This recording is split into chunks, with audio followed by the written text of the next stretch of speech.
Graça e paz, irmãos. Amém? Que bom vê-los de volta. Nós ficamos por uma semana fora. Nós fomos para o Paraná e fomos também para Santa Catarina. E alguém falou assim para a gente, fazer a obra de Deus é uma batalha. E, na verdade, tem batalha e tem vitória, né? Nós recebemos de Deus as vitórias e vivemos as batalhas, né? Que a gente não tem, às vezes, como sair delas, né? E foi difícil para chegar, a gente não conseguia pousar e depois a gente não conseguia sair. Então, a gente não conseguia chegar e depois não conseguia voltar. Mas, no final das contas, um dia após o tempo que estava reservado para a gente voltou. O filho da Cláudia, o Thomas, né, eu mandei uma notinha falando que ele estava doente. Ele adoeceu lá e teve febre, não comia, e foi difícil essa parte. Mas as vitórias, né, que a gente precisa contar, né? Deus é bom e Ele tem bênçãos para mim e para você, irmão. Ele tem. Ele é totalmente confiável. Ele é. Acreditam que lá na igreja tinha uma médica pediatra? Foi. Porque a gente ia ter que ir para o SUS, porque o convênio dele não funciona lá no outro estado, mas tinha uma médica lá que cuidou do Thomas, que viu a medicação na cidade, e, por final, deu injeção, e tudo isso aconteceu. E, graças a Deus, a gente fez um curso lá, ainda está continuando esse curso. Nós pegamos a primeira semana desse curso lá, é a IFOL, e essa primeira semana Deus nos abençoou e deu tudo certo. Tinham 105 pessoas fazendo o curso.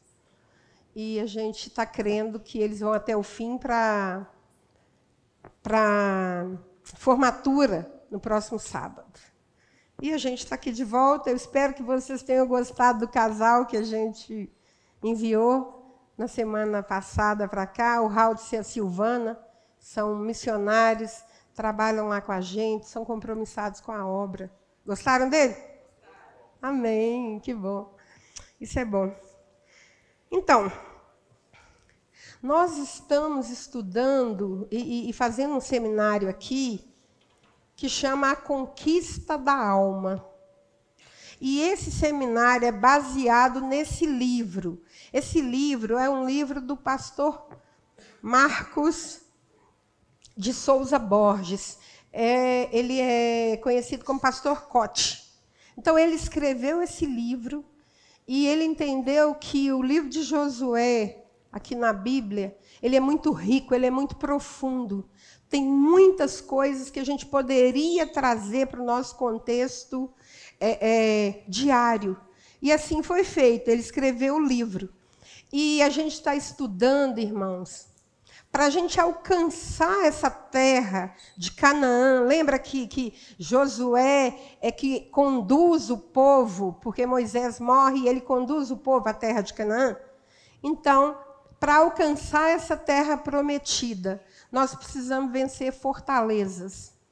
A Bíblia diz que aquela terra, aquele território lá, ela estava ocupada. E Canaã, esse livro faz várias analogias e tipifica a nossa alma. Então, Canaã está dentro de nós. Então, naquela Canaã, na terra ali, tinha gigantes, tinha inimigos, e nas nossas vidas tem fortalezas, tem situações que nos impedem a ter uma vida frutífera. Então,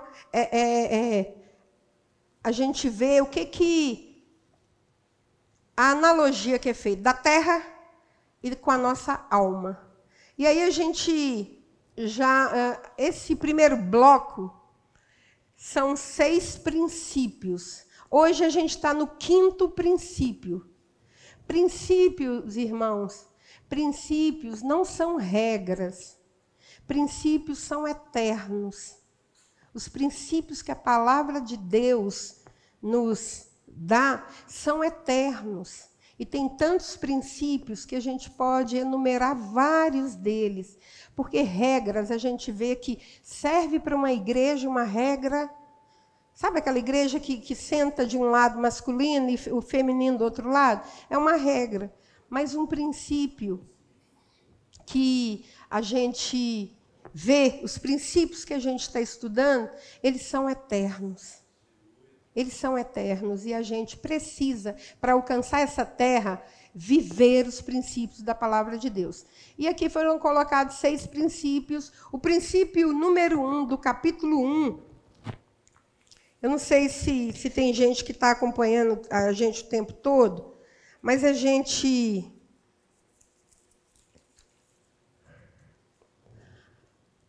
estudou que o princípio do capítulo 1 do livro de Josué, ele nos traz o princípio do relacionamento com a palavra de Deus.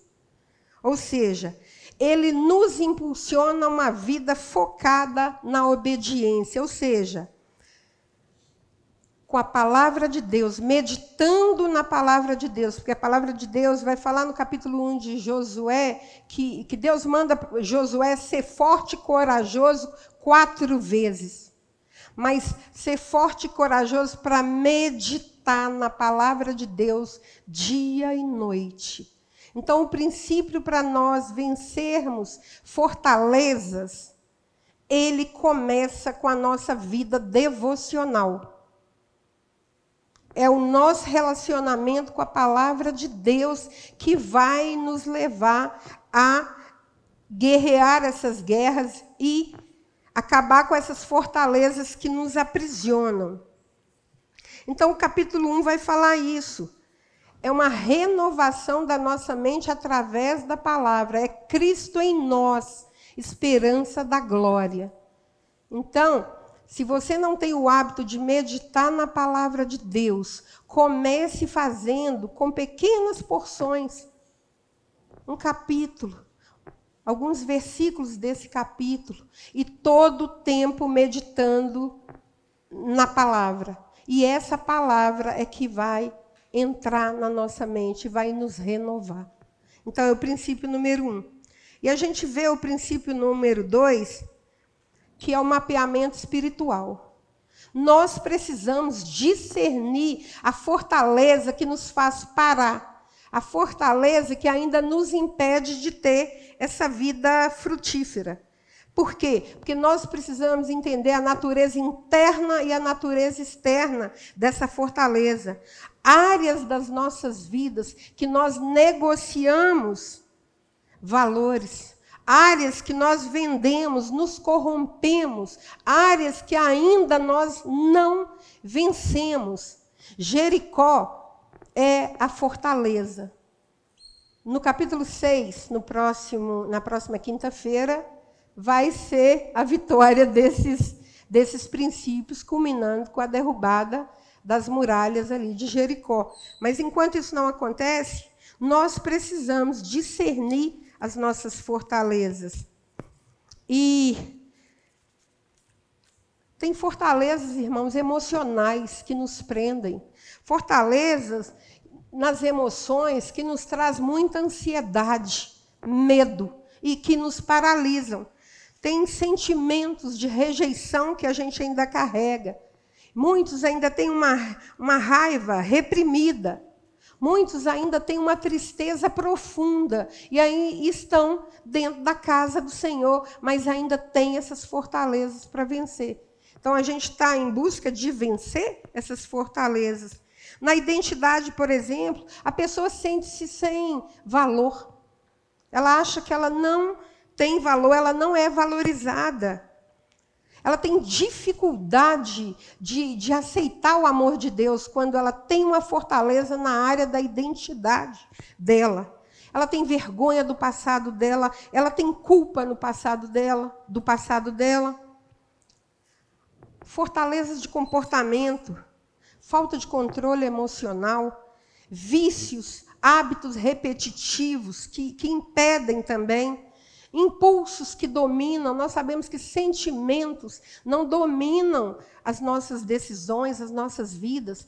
Mas a gente vê muitas pessoas falarem: eu não estou bem, eu estou triste, eu não estou feliz, eu vou sair dessa e daquela situação, colocando sentimento à frente da palavra de Deus, fortaleza, que nos impedem de chegar a esse lugar.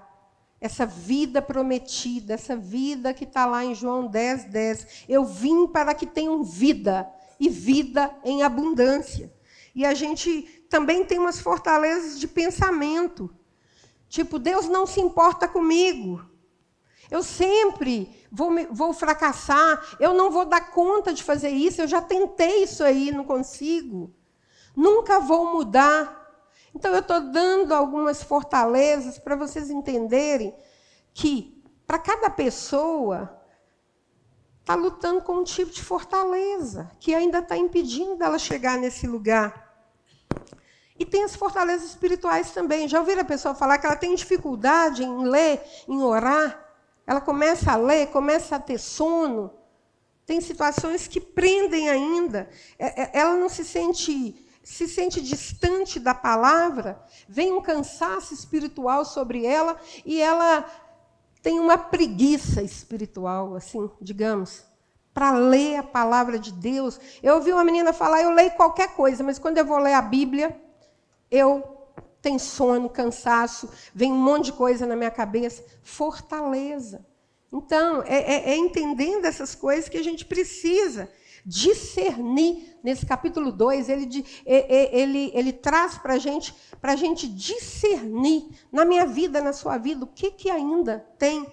Aí a gente chega no capítulo 3, aquela travessia, né, o Jordão, de atravessar o Jordão simbolizando o obstáculo. Né? A gente tem perguntado: qual que é seu Jordão? O que você precisa atravessar? Aonde você precisa chegar? Aquele povo o Jordão estava entre o deserto e Canaã. E eles iam atravessar. E a gente precisa entender que a gente precisa de um arrependimento genuíno, 100%.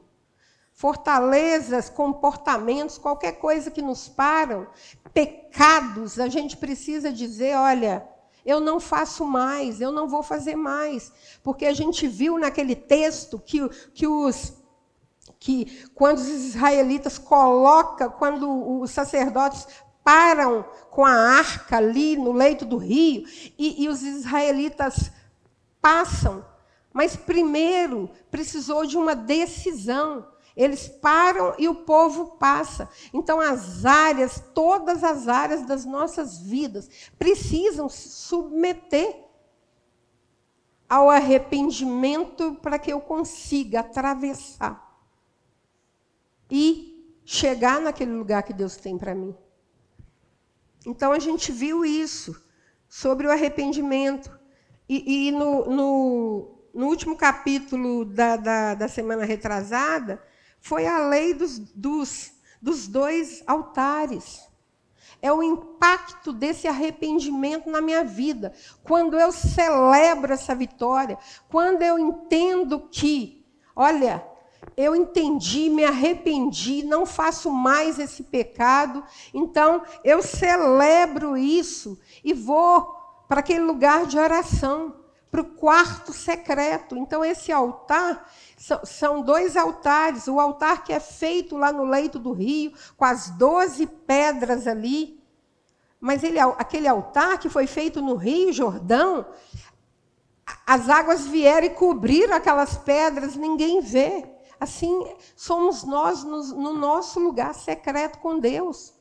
Não é isso que a palavra diz? Eu oro em secreto e o meu Pai que vê em secreto, Ele me recompensará. Então, nesse lugar, Deus fala acerca de mim. Ele me vê. E aí, esse outro altar, que eles também tiraram do rio, fizeram esse esforço de chegar a Gilgal para erguer aquele altar. Ali, aquele altar ali é para dizer dos feitos de Deus. Então, é a minha vida pública. Que testemunho eu tenho dado desse Deus que me vê em secreto, que responde às minhas orações e que me abençoa. Vocês estão entendendo o processo de chegar nesse lugar, os princípios que a gente precisa seguir? E a gente... Então, hoje chega no capítulo 5. É o princípio da santificação cirúrgica. Então, nós vamos ver esse princípio. O que nós precisamos entender hoje? Qual que é? Hoje nós vamos falar da circuncisão. Vamos ler o capítulo 5 aqui de Josué, para vocês entenderem do que se trata esse princípio 5. Na minha Bíblia, o título é A Circuncisão dos Filhos de Israel. Então, a gente vai falar sobre isso. Sucedeu que, ouvindo todos os reis dos amorreus que habitavam deste lado do Jordão, ao ocidente, e todos os reis dos cananeus que estavam ao pé do mar, que o Senhor tinha secado as águas do Jordão, de diante dos filhos de Israel, até que passamos, desmaiou-se-lhes o coração, e não houve mais alento neles, por causa dos filhos de Israel. Aqui está falando dos inimigos, dos cananeus, né? Dos amorreus.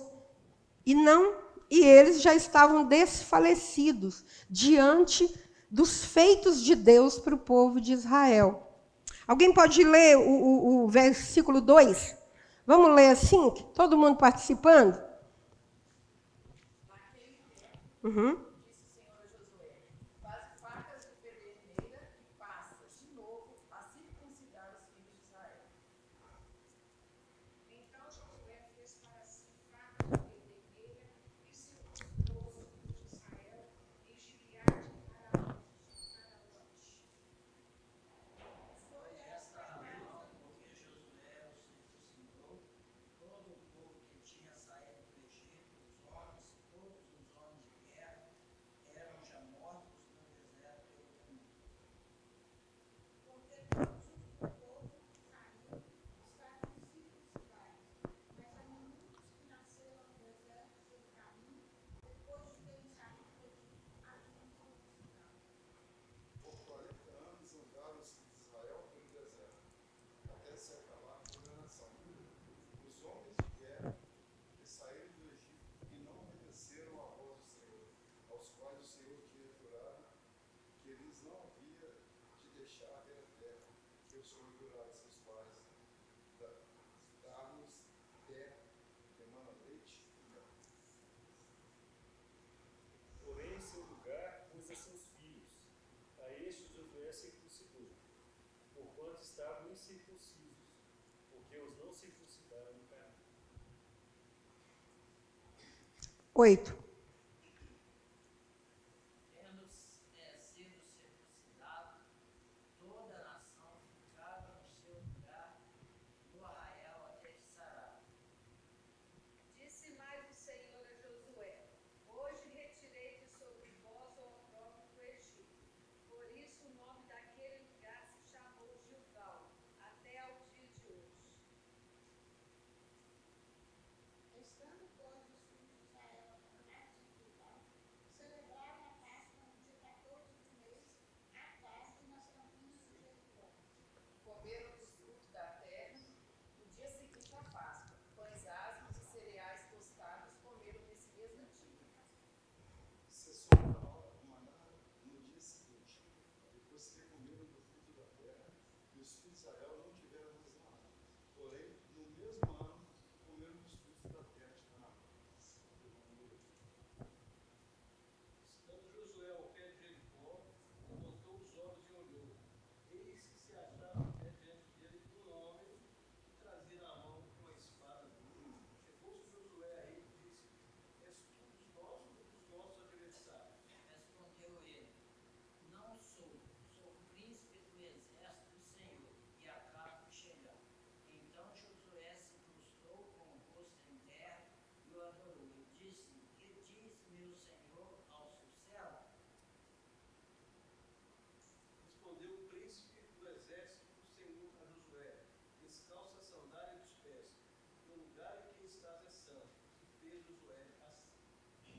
Amém. Então,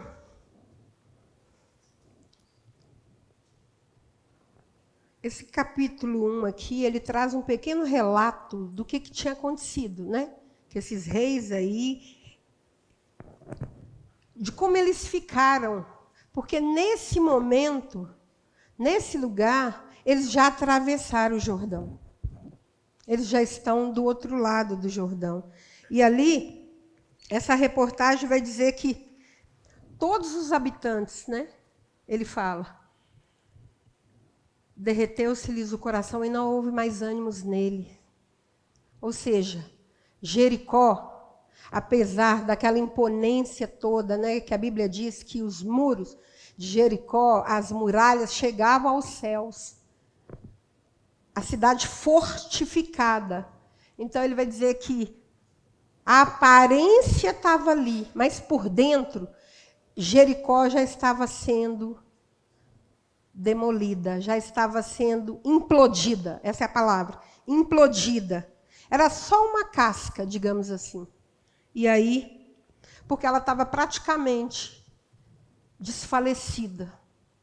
Se a gente olhar para as nossas vidas, principalmente você que tem acompanhado esse seminário e tem analisado e olhado suas fortalezas, quando eu dou nome ao pecado e sei o que eu tenho que fazer, aquela força que me subjugava já não subjuga mais, ou já vai perdendo as forças. É isso que quer dizer. O que eles estavam sentindo. Olha aqui, o cativeiro imposto pela desesperança em relação aos pecados e vícios começa a ser substituído por uma sólida e vitoriosa transformação. Ou seja, o pecado já não terá domínio sobre nós. Amém? O coração se enche de esperança e ânimo. Porque, gente, arrependimento é uma coisa muito séria. Quando eu decido que eu não faço mais, que eu não vou fazer, é poderoso. Porque Cristo é que vai honrar a nossa decisão de nos arrepender. Essa é a chave da mudança. Lembra que foi falado que sem arrependimento não adianta nada? Não adianta fazer curso, não adianta comprar livros. Se o coração não se arrepender, não tem efeito. E aí a gente entende que Deus vai nos tirar do deserto. Deus vai nos tirar de uma vida medíocre do deserto, de uma vida infantil, para nos levar para Canaã, quando eu decido, quando eu entendo que essa fortaleza não me domina mais. E aí nós vamos experimentar de Deus a nossa herança. O que Ele tem para nós. Quando eu sondo meu coração e sei no que eu preciso mudar, e me arrependo e peço a Ele, Ele entra. E Deus faz a obra. E nós vamos conquistar a nossa herança em Deus, derrubando essas fortalezas. Então, a gente vai ver que esse capítulo, como a gente falou, o eixo central desse capítulo é a circuncisão. É a circuncisão dos filhos de Israel.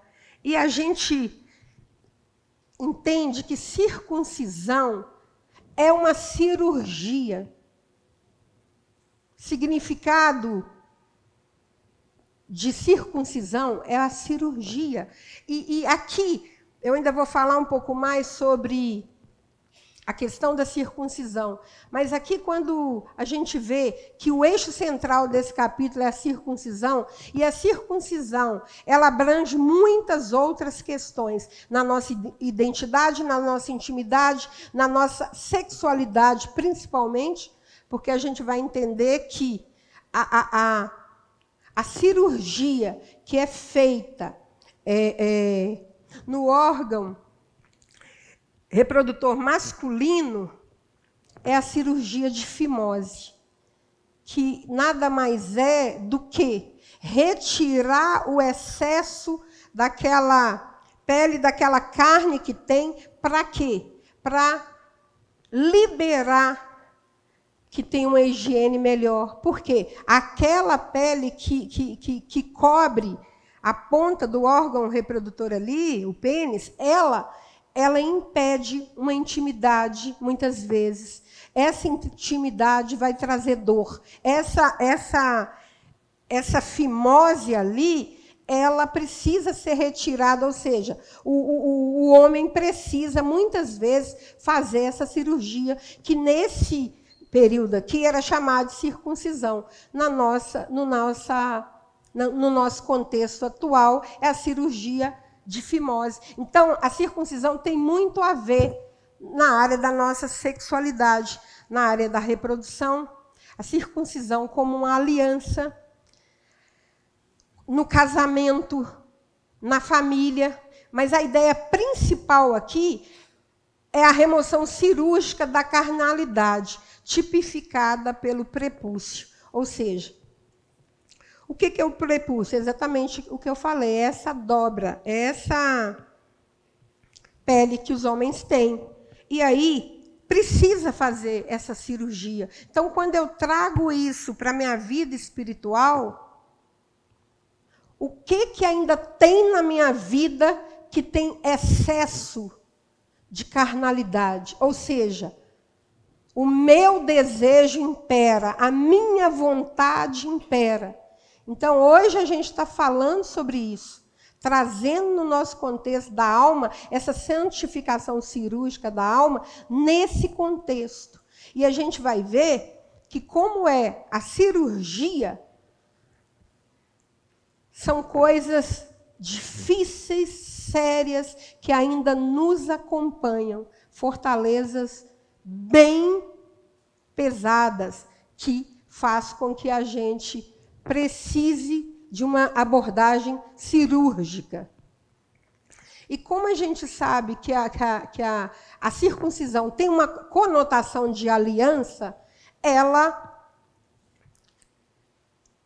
em Gênesis 17, de 9 a 14, o primeiro homem a ser circuncidado na Bíblia foi Abraão. Então, nessa situação de a circuncisão é uma marca, mas, ao mesmo tempo, essa circuncisão, essa marca, ela nos leva para uma aliança com Deus. E ali, essa tipificação da circuncisão com Abraão, Deus estabelece uma aliança entre Abraão e ele, e o povo, né, que Deus faz a partir de Abraão, mas o primeiro a ser circuncidado é ele. Então, aqui tem um conceito, né, da palavra circuncisão, que a gente já falou um pouco sobre isso. Por quê? Porque na aliança, quando eu tenho aliança com alguém, por isso que tem a conotação, por exemplo, da aliança no casamento. Porque quando eu tenho aliança com alguém, eu aprofundo a intimidade com alguém. Eu tenho aliança com ele. Porque para nós cristãos, irmãos, antes da gente ter uma aliança com o nosso cônjuge, nós precisamos ter uma aliança com Deus.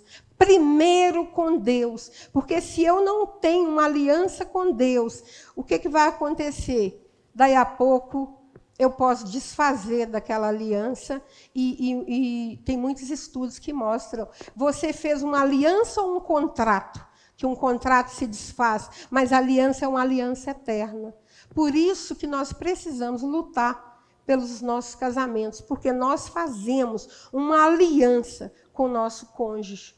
E aí ele vai dizer que na aliança aprofundamos a intimidade e a confiança. Não tem como você ter uma aliança, um casamento com Deus, e não experimentar uma profunda santificação. E isso é sério. A palavra de Deus fala que sede santos, porque o quê?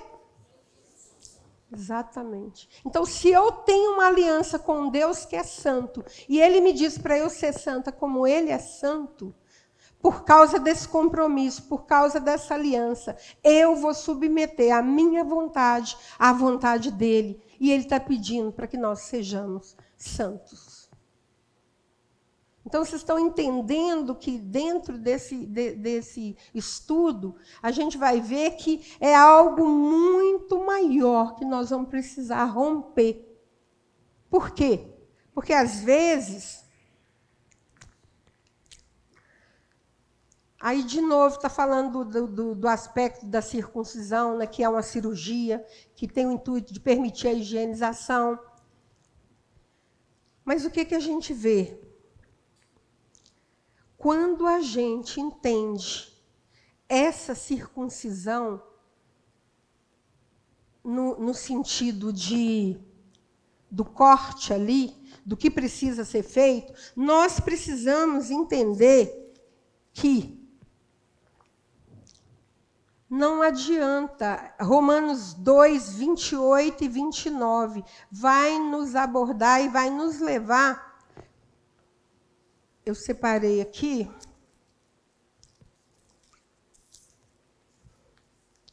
Porque não é judeu quem o é apenas exteriormente, nem é circuncisão o que é somente na carne. Porém, judeu é aquele que o é interiormente, e circuncisão a que é do coração. Então, está dizendo aqui que tem uma marca. Foi feito esse corte, mas a circuncisão que Deus espera de mim e de você precisa ser na minha mente e no meu coração. Porque nós precisamos entender que a circuncisão, que é no coração e no espírito, não segundo a letra, e cujo louvor não precede do homem, mas de Deus. É como se a gente fosse dizer, Paulo já falava chamando a geração no tempo ali, de incircuncisos, geração incircuncisa. Ou seja, eles são circuncidados com a marca ali no prepúcio, foram circuncidados, mas a mente e o coração deles não se converteram a essa circuncisão. Então, eles são incircuncisos de mente e coração. Quando eu não obedeço, quando eu não faço aquilo que o Senhor espera de mim. Então, não é somente na marca, não é simplesmente eu sou crente, mas eu preciso fazer a vontade de Deus como o cristão. Nós não podemos simplesmente dizer, o sangue de Jesus tem poder, mas sem ter uma aliança com ele, dizer, o sangue dele realmente tem poder para me curar disso. Então, eu preciso internalizar dessa forma que a gente precisa desenvolver a nossa verdadeira espiritualidade quando a gente associa que nós não podemos sair dessa cirurgia. E essa cura cirúrgica, ela está dizendo ali, o órgão sexual masculino e uma intimidade não dolorosa. Irmãos, tem muitas pessoas que não conseguem ter intimidade com Deus. Elas vão dizer que não conseguem ouvir a voz de Deus. Elas vão dizer que não conseguem.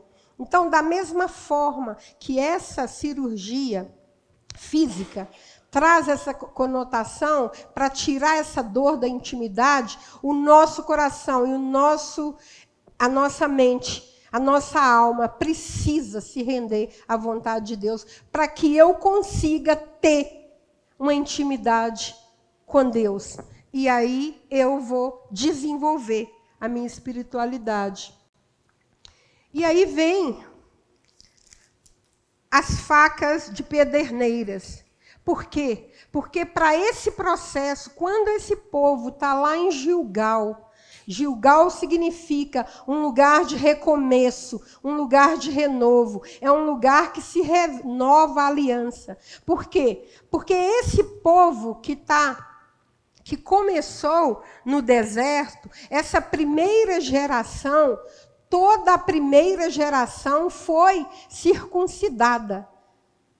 Mas essa geração que nasceu no deserto, ela não foi circuncidada. Por isso a ordem de Deus para que para Josué fazer para si facas de pederneira, e circuncidou os filhos de Israel em Gibeate Aralote, né? Ali em Gilgal. Então, nós precisamos, essas facas de pederneira aí, a Bíblia vai dizer que são pedras muito afiadas. Então, aquela geração que não foi circuncidada, eles foram separados para serem submetidos a essa cirurgia ali. E naquela época não tinha o bisturi, naquela época não tinha a tecnologia da cirurgia hoje. Hoje a gente tem o bisturi que vai cortar, que vai fazer a cirurgia. Mas as facas de pederneiras, são o que foi usado ali para circuncidar os filhos de Israel. E aí a libertação da alma. A gente está falando de uma santificação da alma, de uma libertação da alma. Ela requer uma dolorosa cirurgia feita pelo Espírito Santo de Deus. Irmãos, a gente está vendo aqui hoje que, no contexto da alma, dos relacionamentos, porque o que a gente sabe? Uma cirurgia, ela dói ou não dói? Ela dói. Ela vai doer. E para nós entrarmos nesse processo de santificação, submetermos a nossa vontade à vontade de Deus, e Ele pede que a gente também faça uma cirurgia na alma e no coração, também vai doer. Então, uma coisa, no contexto do... Porque o que acontece? Se uma pessoa, por exemplo, ela está andando aqui, tropeça, ela cai, arranha o joelho e tudo, ela mesma dá conta de se limpar e de pôr um remédio e de fazer. Mas se alguém precisa de uma cirurgia, dá uma dor no peito, dá uma coisa na pessoa e ela precisa ser levada para o hospital imediatamente, ela vai precisar de algo muito mais sério, não é isso? Ela vai precisar de uma cirurgia. E muitas cirurgias hoje, elas são feitas de peito aberto mesmo. Não dá tempo de fazer de outra forma.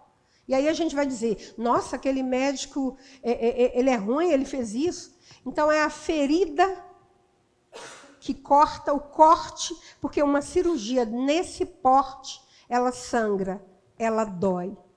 Então, quando eu vejo uma situação de alguém, por exemplo, num caso de adultério na família, que a gente vai precisar lidar com essa fortaleza, com essa situação, vai doer ou não vai doer? Muito mais que um simples comportamento, porque às vezes a gente só media um casal, uma família.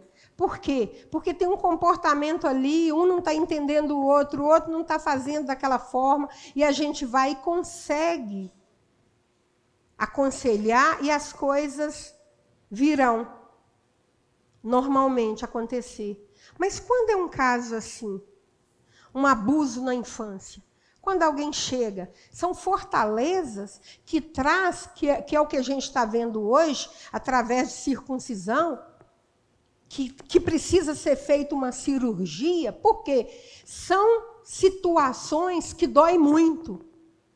Eu atendi recentemente uma menina que porque quando é uma cirurgia dentro de um aconselhamento e a pessoa precisa trazer aquilo para fora,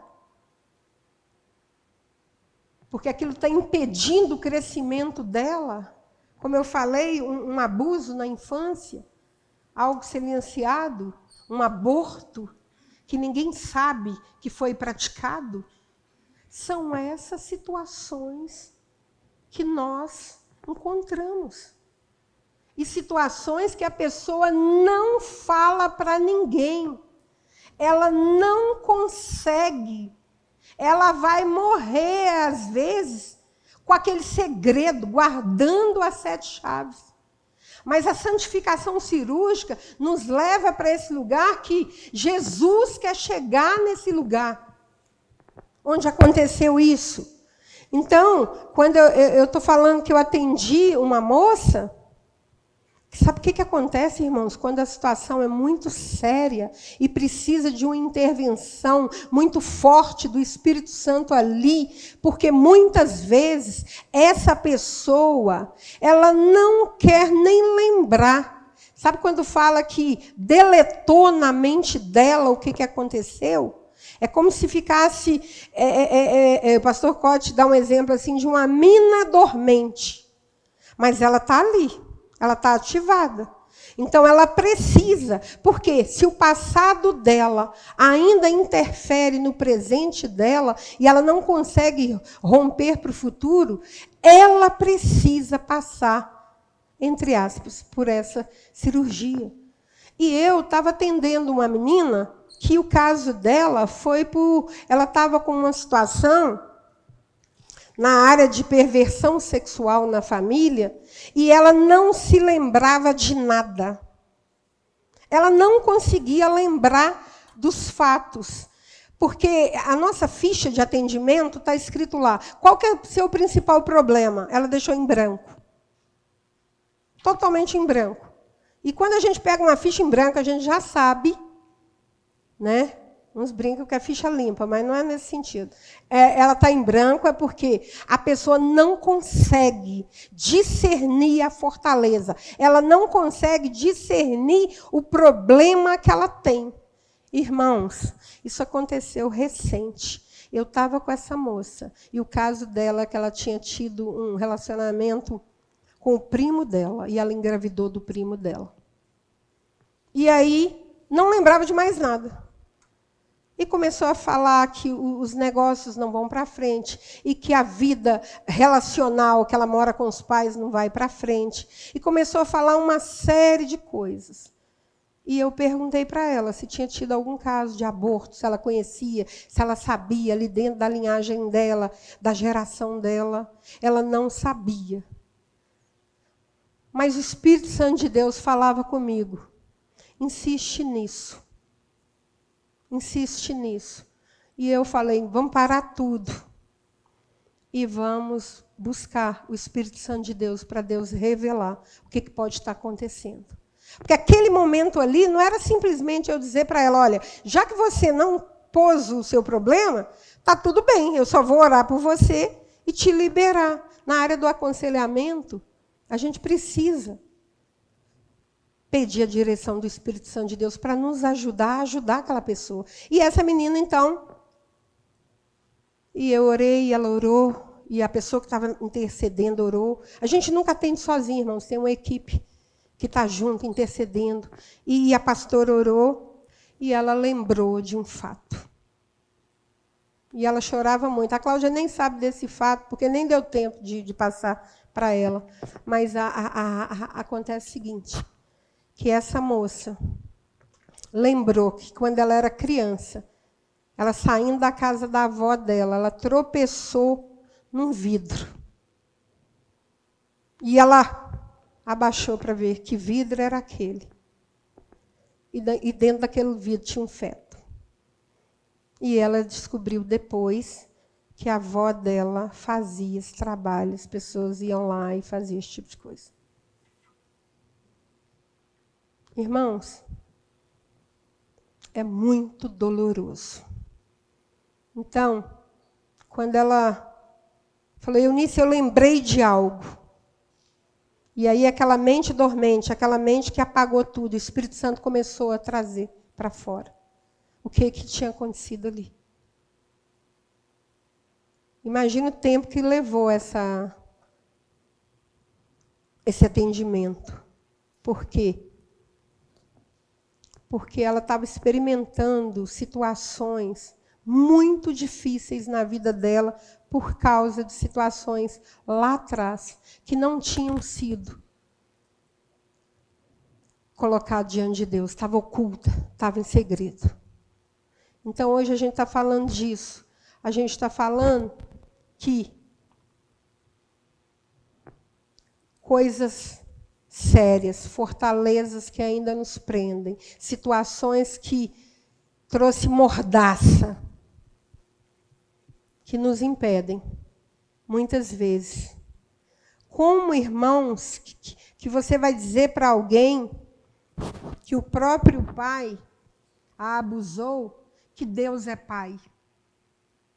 Essa pessoa não consegue enxergar Deus como pai se ela viveu um tipo de trauma dessa forma. Ela não consegue. São memórias que precisam ser removidas. E somente pelo Espírito Santo. Mas vamos seguir aqui que a gente vai entender o desenrolar disso. Como que isso a gente pode ver? A Bíblia traz uma história. Então disse Davi a Natã: pequei contra o Senhor. Disse Natã a Davi: também o Senhor te perdoou o teu pecado, não morrerás. Não dá tempo de trazer essa história aqui. Mas o que a gente sabe, que numa situação de pecado, dessa magnitude, de situação de aprisionamento por coisas tão complexas e sérias, precisa ter a confissão. E essa confissão é que liberta. Por quê? Aquilo que a gente não confessa, irmãos, nos domina. Nos domina, ancora, nos prende. Então, quando sou eu que faço algo, eu preciso entender que essa cura cirúrgica, ela só vai acontecer quando eu me posicionar e confessar. E Davi faz isso e ele se livrou da morte. Aqui é um caso de reconciliação cirúrgica também. Tem essa história de Judá e Tamar, né? Reconheceu-os Judá e disse: mais justa é ela do que eu, porquanto não a dei a selar meu filho, e nunca mais a possuiu. Aqui é uma situação onde Tamar é a nora, né? E aí acontece Judá promete que vai dar a ela um filho, porque os filhos dela não tinham morrido, e ele promete que vai dar, só que ele não dá, e vem uma amargura no coração dela, e ela vai, se faz de prostituta, e Judá acha que ela é uma prostituta. Na verdade, ela não é prostituta, mas ele pensa que ela é. Ela não se faz, desculpa, ele pensa que ela é, e aí ele tem relação com ela. E aí o que eles vão dizer? Quando chega o relato para ele fala que ela deve ser queimada. Mas aí ele fala, ele reconhece, mais justa é ela do que eu, porque não a dei a selar meu filho. E aí a gente vê também Judá reconhecendo seu erro, reconhecendo seu pecado e se livrando de uma situação terrível, porque ela ia ser queimada. Mas quando ela diz que ela está grávida e o filho é dele, ele entende o que houve. E aí ele fala, ela que está certa, não sou eu. Então nós precisamos de entender que quando eu submeto a confessar, a reconhecer, aqui é Zaqueu, lembra no Novo Testamento? Está lá Zaqueu. Ele faz o quê? Senhor, resolvo dar aos pobres a metade dos meus bens. E se alguma coisa tem defraudado a alguém, restituo 4 vezes mais. Então Jesus lhe diz, hoje houve salvação nessa casa. E aí a restituição de Zaqueu também custou caro. Essa restituição dele foi cirúrgica. Sangrou a reputação dele, ele roubava ali, né, na sua posição social, nos seus ganhos, no seu propósito de vida.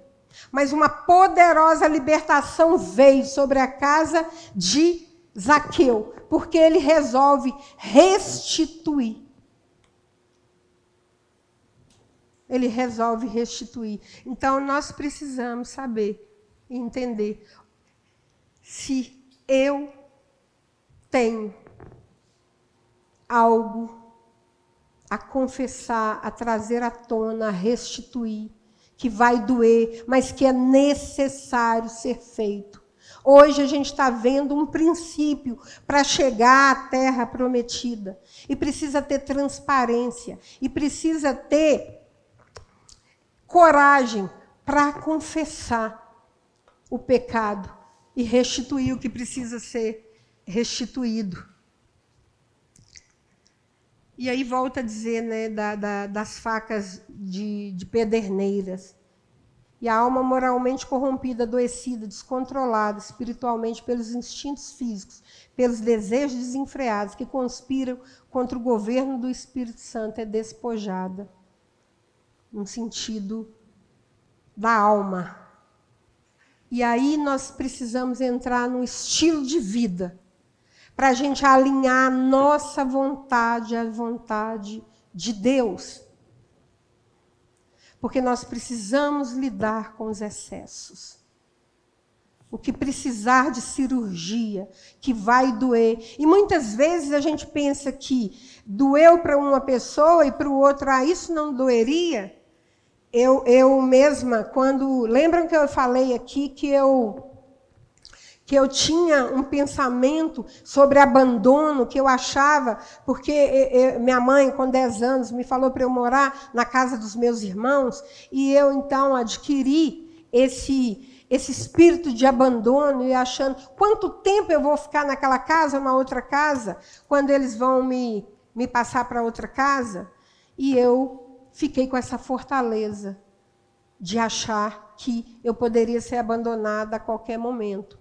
E a maioria de vocês sabem aqui do meu esposo, Robson, eu tive que, a partir das recaídas dele, por causa do meu medo de ser abandonada, de acontecer as coisas que me trouxe aquela raiz do abandono, as recaídas dele me trouxe um outro comportamento.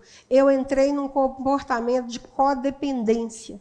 A codependência, você não consegue dizer não. Você, como eu tinha medo de que ele fosse usar droga ou que ele fosse fazer algum outro tipo de coisa, eu me submetia a ficar na hipervigilância, vigiando aonde ia, aonde que não ia.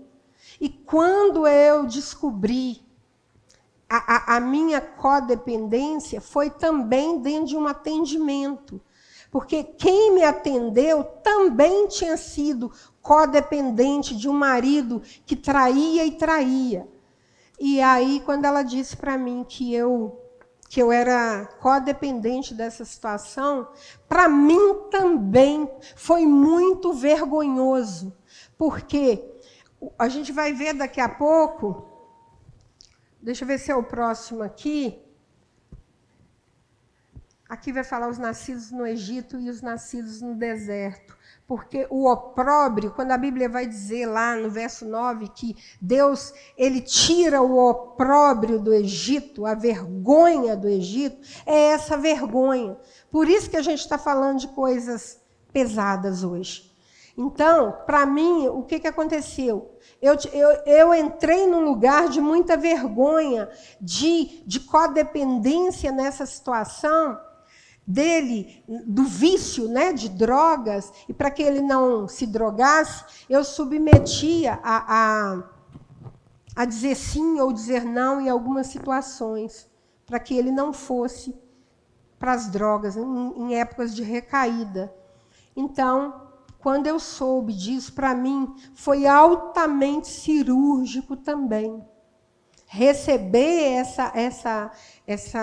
esse confronto dessa pessoa e falar, você está na codependência. E eu entendi que eu precisava sair desse lugar e pedir a Deus para me ajudar. Então, eu comprei um livro, tem um livro chamado Codependência Nunca Mais. Quando você entra nesse lugar de dizer sim para as pessoas, quando na verdade você queria dizer não, mas porque você tem medo de que aconteça alguma coisa, você não fala o que você queria falar. E tem muitas pessoas vivendo numa situação dessa. E eu fui curada disso. Mas eu precisei aceitar aquilo que ela estava me dizendo. E eu, então, consegui sair desse comportamento codependente. E aqui vai falar dos nascidos no Egito e os nascidos no deserto. Porque os nascidos no Egito, eles ainda não se lembram do mundo. Eles ainda murmuram as coisas. Lembram quando eles estavam no deserto e queriam as coisas lá do Egito? Porque no deserto, ou você aprende a se quebrantar e depender de Deus, ou você morre na imaturidade no deserto. Mas os nascidos no deserto são aqueles aprovados na escola do quebrantamento. Por quê? Porque nós precisamos vencer os pecados que nossos pais não venceram no deserto. Lembra que a gente está falando de uma geração que não foi circuncidada e que nasceu no deserto? E aí a gente traz essa situação aqui. Os nascidos no Egito morreram no deserto. Toda aquela geração morreu. E aí tem uma pergunta, né, que o pastor Cote faz. Qual a geração que eu e você queremos fazer parte? A geração do Egito ou a geração do deserto?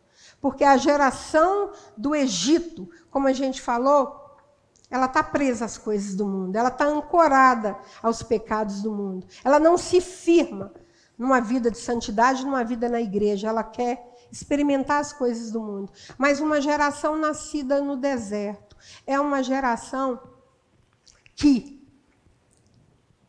subjuga os seus inimigos, porque Josué e Caleb nasceram no deserto. Então, essa geração do deserto é que eu e você precisamos escolher. No deserto. Por quê? Porque nós vamos precisar vencer os pecados que nossos pais não venceram. Porque eles morreram todos, aquela geração. Eles não venceram. Por que a gente às vezes fala aqui que tem situações que a gente está vivendo que os nossos antepassados praticaram? Deus visita a iniquidade dos pais nos filhos até terceira e quarta geração. E quando a gente vai mapear, a gente vê situações como dessa moça que eu atendi, que ela viu o que a avó dela fazia. E aí tem essa visitação na geração. E agora eles precisam vencer. Eu e você precisamos vencer. Como é que a gente vence um pecado que foi praticado lá atrás por eles? Pedindo perdão para Deus, reconhecendo o pecado deles e pedindo perdão para Deus do que eles fizeram. E ainda ronda na nossa geração e nas nossas vidas. Aqui que vem, né, o opróbrio. Disse mais o Senhor a Josué: hoje retirei de vós, sobre vós, o opróbrio do Egito. Por isso o nome daquele lugar se chamou Gilgal. A carnalidade se fundamenta em traumas e vergonhas não resolvidos. Então, o que a gente está falando é que esses pecados nos trazem traumas e vergonhas e situações não resolvidas. A dolorosa e cortante humilhação de uma confissão íntima transforma a vergonha em coragem, o opróbrio em autoridade, a ferida em cicatriz, a estagnação em avanço. Então vamos, hoje retirei de sobre vós o opróbrio do Egito. O que é isso? Essa geração que esteve no Egito, ela foi escrava por muitos e muitas gerações. Muitos e muitos anos escrava ali no Egito. Então, se a gente for imaginar o quanto essas pessoas sofreram, ali sendo escravas, subjugadas, mulheres talvez sendo usadas como objeto pelos homens. Quanta vergonha, quanto trauma essa geração tinha. E Deus, Ele que fala, eu hoje retiro de sobre vós a vergonha. É Deus que vai tirar de sobre nós essa vergonha, essa culpa, esse trauma. Ele que vai fazer isso. E aí, nós precisamos chegar em Gilgal. Naquele lugar foi o lugar que houve esperança. Naquele lugar foi um lugar de renovação da aliança. Então, se nós queremos chegar a essa terra prometida, e se não foi eu que cometi o pecado, ou se foi eu que cometi o pecado, o caminho é esse. Pedir perdão para Deus e confessar esse pecado. E não deixar mais que esse pecado... Meu Deus.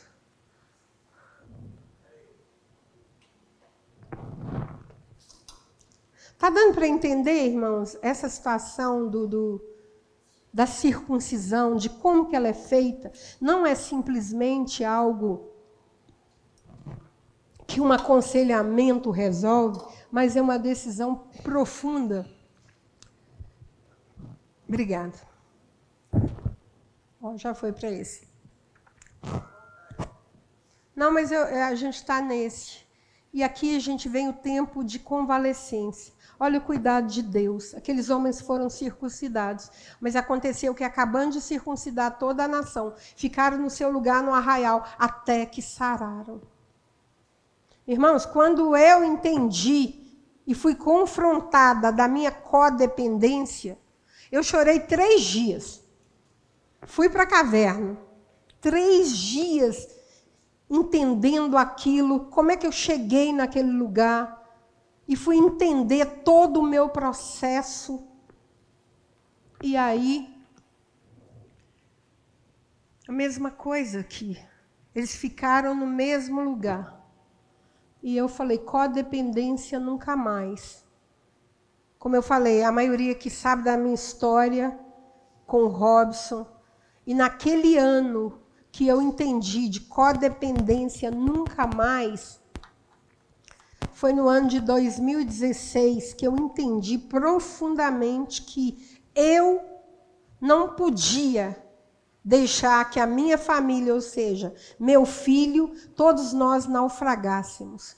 Mas eu entendi que eu precisava cuidar do João Pedro. E eu disse a ele, você vai fazer o que você quiser fazer. Tanto é que em 2016, João Pedro disse que ele ia se batizar. E com 10 anos de idade, ele se batizou aqui, nesse púlpito. E ele veio para cá e se batizou. E o Robson tinha saído e ficado em casa, porque ele não aguentava vir aqui de vergonha. Mas eu peguei o menino e trouxe para cá, e ele se batizou. E ele falou, faz um vídeo e me mostra. Aí a gente fez o vídeo e levou para ele. Mas o que eu quero dizer para vocês? Eu olhei para aquilo que me paralisava, que me dava medo, que não me deixava prosseguir. E para mim foi uma cirurgia aquilo, porque doeu demais ouvir tudo aquilo. Essa moça que fez esse atendimento comigo falou que quando ela também descobriu a codependência dela, foi aqui na Jocundo, esse bairro São Lucas, no Luzeiro ali. Ela falou que nesse dia, quando ela também descobriu tudo isso, que ela não estava tendo a própria vida dela e vivendo a vida dos outros, ela andou a pé até na Praça 7, para processar, para espairecer. Então, a gente precisa desse processo. Imagine você estar com um casal que um confessa, porque já aconteceu também, um confessa que adulterou. Como que essa outra pessoa vai receber essa notícia? É cirúrgico. Não é simples. É algo profundo. E aí a gente precisa desse tempo. De acompanhar aquele casal. De ver que aquela pessoa confessou. Ela fez todo o processo, mas e a outra pessoa? Então a gente faz isso. Mas eu entendi, no meu caso, que na minha situação, que eu precisava seguir minha vida e deixar com que ele seguisse a vida que ele tinha para seguir, com as consequências que viriam sobre ele, sem tomar para mim, sem tentar salvar todo mundo. E eu só fiz isso então com João Pedro. Mas então, eu e você, nós precisamos nos livrar dos traumas do passado. Nós não podemos. Aí alguém vai dizer, mas como é que eu vou confessar uma situação dessa que me prende, que eu tenho vergonha de dizer, que eu não consigo falar, nem para Deus eu quero falar? Irmãos, o que importa é a gente fazer o que Deus está falando para a gente fazer. Aquela pessoa não vai ter maturidade de me ouvir se eu disser que o meu problema é esse, aquele e tal. Não deixe que nada te prenda de se livrar de fortalezas. Principalmente essas fortalezas que precisam de uma cirurgia na alma. Mas nem eu e nem você, nós não andamos sozinhos. E a gente vê que eles ficaram ali, foram circuncidados, e aí tem uma mudança de fase, né? Uma mudança de fase. Cessa o maná. Então, no outro dia, depois da Páscoa, nesse mesmo dia, comeram do fruto da terra, pães asmos e espigas tostadas. Acabou a mamadeira, né? O maná caía do céu, não era isso? Ele não cai mais, agora o alimento é sólido. Então, quando eu e você recebemos ensino, e nós sabemos que luz é igual a responsabilidade. Quando eu sei agora que o princípio 1 vai falar da meditação com Deus, o 2 vai falar de discernir o que me prende, o 3 vai falar de um arrependimento, o 4 vai falar do altar que eu faço para Deus e como Ele me vê e como eu vejo Deus e falo dEle. Nós já sabemos isso e nós precisamos agora de uma mudança de fase. Lembra que semana que vem vai ser a derrubada da Jericó. Então ela precisa, essa fortaleza precisa cair. Então agora a gente entra numa vida de maturidade. Como eu falei, como é que eu vou falar isso tudo? Como é que eu vou me livrar dessas coisas? Procure alguém confiável, procure alguém que possa te ajudar. Mas o que importa é o que você vai fazer. Não o que a outra pessoa vai achar, porque você confessou algo.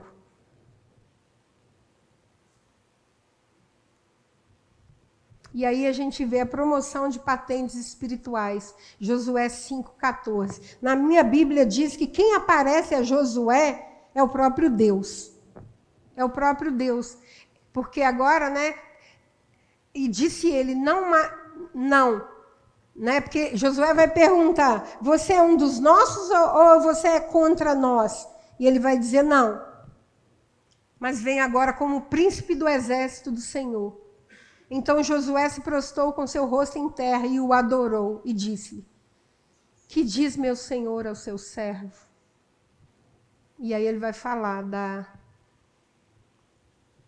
descalça os sapatos de teus pés, porque o lugar em que estás é santo. E fez Josué assim. Então é o próprio Deus que se apresenta a Josué. Porque dizem que quando é um anjo, ele não aceita adoração, não aceita que se prostre. Mas esse anjo aceitou a adoração. E esse anjo é o próprio Deus que estava ali, elevando a patente espiritual de Josué, né? trazendo tudo que Josué precisava fazer com aquele povo. E falou, se ele quisesse ganhar aquele território, ele precisava se tornar servo. Porque quem ia guerrear as guerras para ele era o Senhor dos Exércitos. Por isso que a gente está nessa expectativa do capítulo 6, da estratégia que Deus dá para derrubar aquelas muralhas. Quem faz tudo isso é o Senhor dos Exércitos.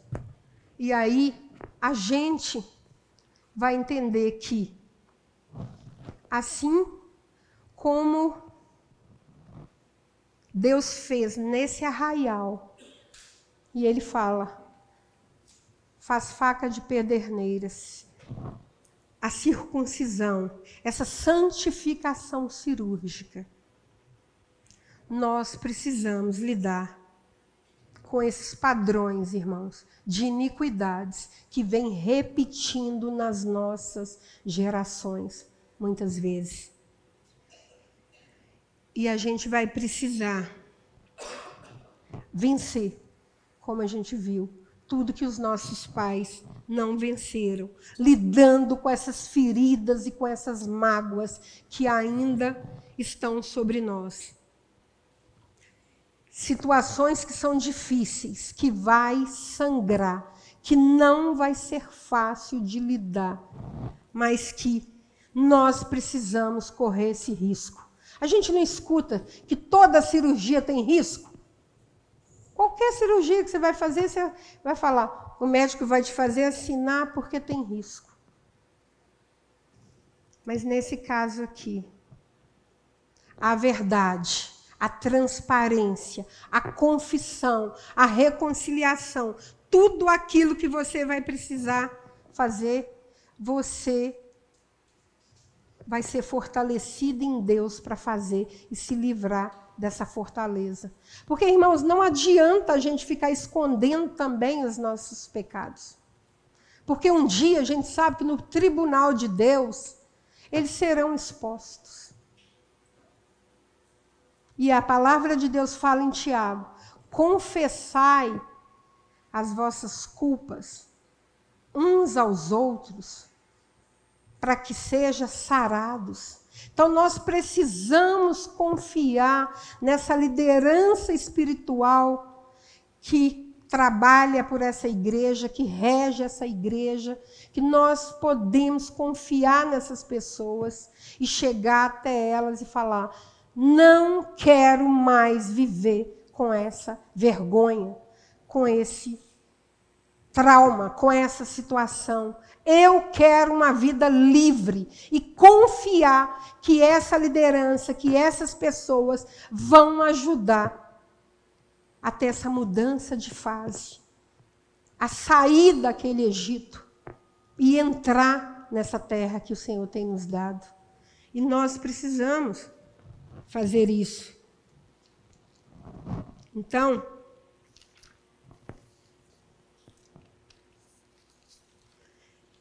esse princípio de santificação cirúrgica, ele nada mais é que a confissão das culpas e vergonha.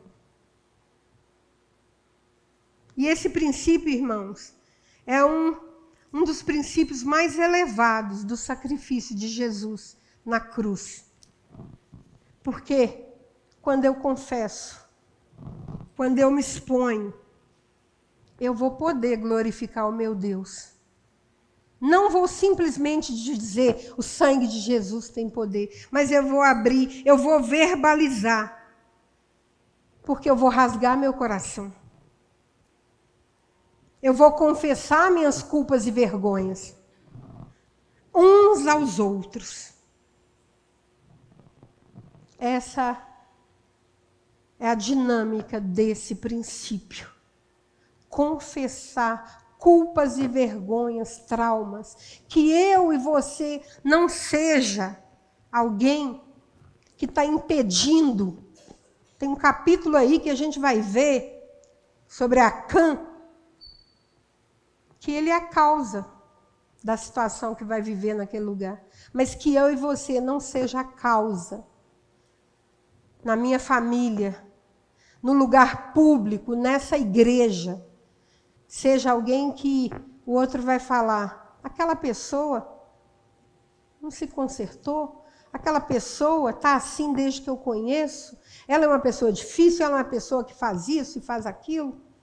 Nem em casa e nem em lugar nenhum, irmãos. Nós precisamos dessa santificação cirúrgica. Nós precisamos entender que a graça de Deus vem, mas nós precisamos nos santificar e obedecer o que Ele diz para fazer, de ser santo, como Ele é santo. Então, para terminar, vamos permitir nessa noite, vamos permitir. É tudo com a nossa permissão, irmãos. Ele não viola a nossa vontade.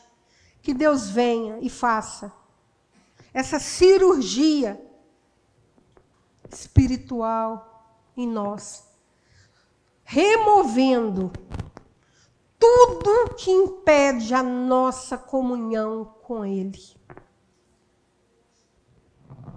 Vamos permitir essa cirurgia. Vamos entender que a graça de Deus não anula a nossa necessidade de santificação. Ele nos dá graça para nós vencermos o pecado. Deus nos libera graça para a gente vencer essas fortalezas. Mas nós precisamos entender que não anula a necessidade de nós sermos santificados. E também vamos reconhecer que a verdadeira maturidade espiritual, a maturidade espiritual, vem depois de processos profundos e muitas vezes dolorosos, como eu falei aqui.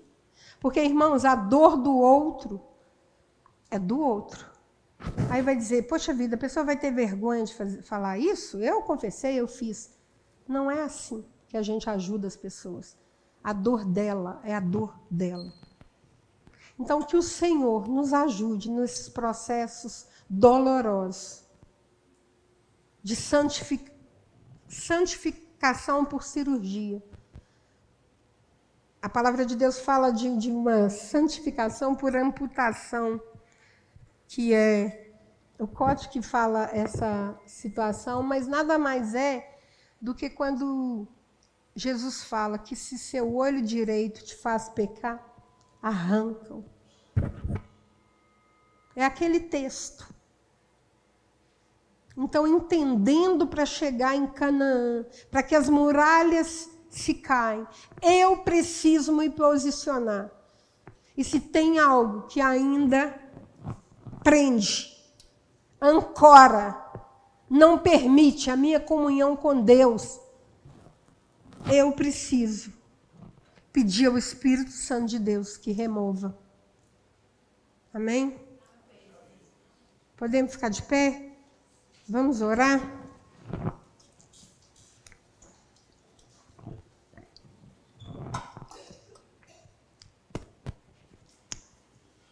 Senhor, nós queremos te pedir nessa noite, Pai. Senhor, assim como o Senhor removeu o opróbrio ali do Egito, naquelas vidas, naquele arraial, naquela geração que foi circuncidada, Jesus. O Senhor vem remover também, Pai, nas nossas mentes e nos nossos corações. Jesus, que o Senhor venha fazer e nos ajudar a nossa mente, o nosso coração e o nosso espírito ser circuncidado. Que todo o excesso de carnalidade, todo o excesso de pensamentos que não glorifique o teu nome, Pai, seja cortado, Jesus. Deus, que os meus irmãos, Pai, que o teu povo, Deus, que a tua igreja, Jesus, caminhe nesses princípios, que são princípios eternos, Pai. para que nós possamos alcançar essa vida depois da vírgula que o Senhor tem para nós. Então, Deus, é no nome de Jesus. É no nome de Jesus que nós te pedimos, Senhor. Mais, Senhor, da tua graça, Jesus. Jesus, vem trazer coragem, Senhor. Vem trazer, Jesus, direcionamento para que meus irmãos, Pai, entendam e saibam que para eles alcançar essa vida que o Senhor promete, essa herança do Senhor, precisa passar por esse processo de santificação. Então, Deus, nos ajude, Senhor. Nós te pedimos, Jesus, que o Espírito Santo venha sobre nós e nos ajude a vencer essas fortalezas. Seja elas, Pai, de pensamento, seja elas de identidade, seja elas de comportamento, sejam essas fortalezas que precisam sair com cirurgia. Vem, Jesus, com teu bisturi. Vem, Jesus, com teu bisturi, Pai. E nos ajuda, Pai, a nos livrar de vergonhas, de traumas, de culpas que ainda carregamos, Senhor. Porque nós queremos ser livres, Pai.